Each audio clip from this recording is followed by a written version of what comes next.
In this video on Cloudspire, we'll be continuing our exploration of the basics of the game, learning this time of minions and heroes, which during setup were organized into these chip trays. First, each faction will typically have 12 minions and 3 heroes specific to their group. The two chip types have very similar layouts, but are differentiated in the way they act throughout the game. Let's look at some of the minion chips to see how they are organized. First, the color of the chip border around minions and heroes is distinct. A bronze border belongs to minions, while heroes are surrounded in gold. The minion name is at the top of the chip, for example, the Bronnan's Architect or the Grove Tender's Taproot. On the right-hand side of the chip is the minion's CP cost in yellow, and directly below, its source reward in blue. The CP cost or command point cost is that which must be spent to select the minion from the barracks for deployment, while the source reward is the source granted to the faction who defeats the minion. On the left-hand side lies the health of the minion, which determines how many health chips that minion starts with. This is also the minion's maximum health. Below health are the attack stat and the movement stat. The Neuroran faction's Void minion has an attack stat of 4, and therefore does that amount of damage each time it attacks or retaliates. The movement stat shows the number of hexes the minion must move on its turn, if possible, while moving towards its mark. The Grizzled Oak starts with only a single movement, but when upgraded, gains an additional movement stat. At the bottom of each chip, just as with the Spire chips, is a list of talents that the unit will utilize throughout the game. The Lytras's Channel ability, for example, allows it to gain 2 source each time the unit is attacked. All talent rules and descriptions are located on the faction's reference sheet.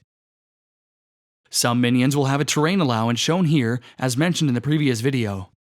This indicates the highest level of terrain that unit is able to move through. If there is no icon, the minion may only move on path hexes. Finally, this icon notes that the unit has been promoted. The side of a minion without this icon is its basic side, which has not been promoted. Minions are selected from a player's faction barracks during the prep phase, and then deployed onto the Fortress Gate hex. At the player's discretion, minions can be deployed as either grouped or ungrouped.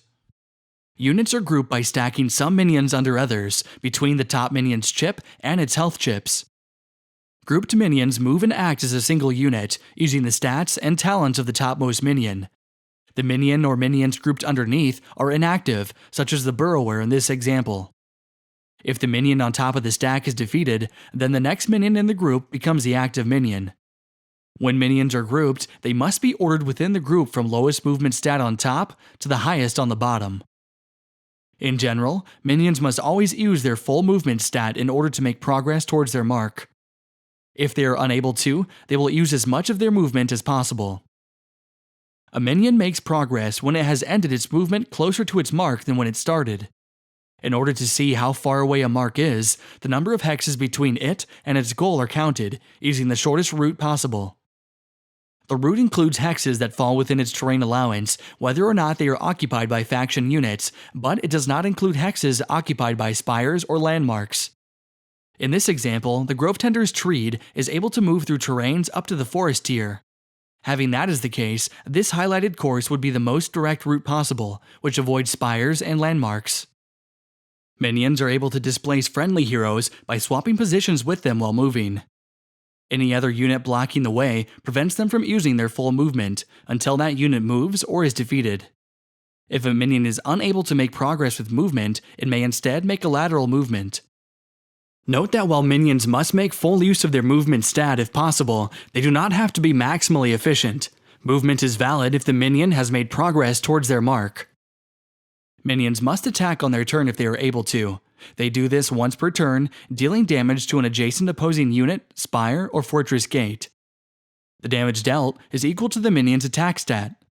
The first time each turn that a minion is attacked by an adjacent opposing unit and is not defeated, it automatically retaliates. This deals damage equal to its own attack stat to the opposing unit. A retaliation is not considered as an attack, and is therefore not affected by attack-specific talents like Armored, which reduces incoming damage from attacks only. Note that minions do not level up and usually don't get upgrades. Most can be promoted, and this is outlined on the faction reference sheet for that unit. For example, the Brawn and Factions Assembly and Honor Pit permanently promote certain units, depending on the fortress advancement levels. Heroes are similar to the minions when it comes to their chip organization. Hero chips are gold instead of bronze though, and in addition to the other information on the chip, each hero has an upgrade capacity listed on the left-hand side of the chip, using blue dots. This determines the number of upgrades the hero may have. Each faction has 3 heroes specific to them, and these heroes have much more autonomy than minions do. Once a hero has left the fortress, it can use as much or as little movement as the player would like, and they can move in any direction. If a hero can attack, the player chooses whether it does or not, though each hero may only attack once per turn. This deals damage to an adjacent unit, spire, or fortress gate, and is equal to the hero's attack stat. Heroes also retaliate in the same way as minions do. Heroes have the option of leveling up when they defeat an opposing unit, spire, or fortress gate, as long as it has not reached its upgrade capacity. This entails the hero gaining an upgrade of the player's choice. If the hero is at its limit but is still on its basic side, it can be advanced by flipping the hero chip over to the promoted side. The hero then loses all current upgrades, but it gains health equal to the difference in health stats from its basic side to the promoted side, if there is such a difference. Once a hero is both promoted and has reached its max upgrade capacity, then it can no longer upgrade. Upgrade chips have slight differences on heroes. Attack upgrades increase the hero's attack stat by 1, adding to the printed attack stat. Fortification upgrades act as defense and are removed from the hero in place of the next health chip that would be removed. Unlike spires, fortification chips only take 1 damage to remove from a hero. Any additional damage dealt removes health chips from a hero. Range upgrades can only be added to units with the ranged talent. These increase the unit's range by 1 for each chip. Once a hero is defeated, it is permanently removed from the game.